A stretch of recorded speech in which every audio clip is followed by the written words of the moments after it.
Today we're going to learn how to make our own rain gauge at home.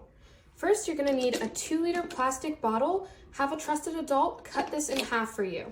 We're also going to need some water, some rocks, a Sharpie, a tape measure or a ruler, and this step is optional, but either tape or a hot glue gun.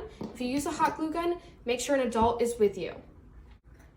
Taking our cut plastic bottle and our tape measure or ruler, we're gonna lay it on its side and measure 2 inches or so from the bottom of the bottle. And with our Sharpie, we're gonna mark that as 0.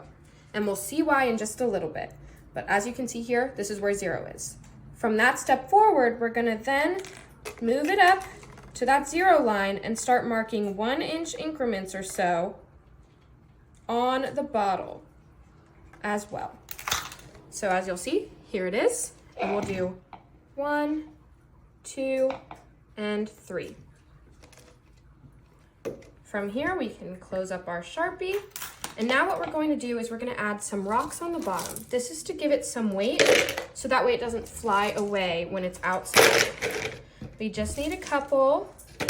You can collect these from outside.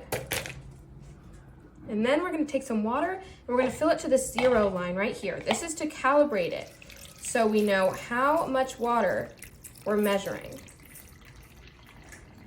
There we go. That's to the 0 line. From there, you're going to take the second half, and you're going to plop it just like that. And now you have completed your DIY rain gauge.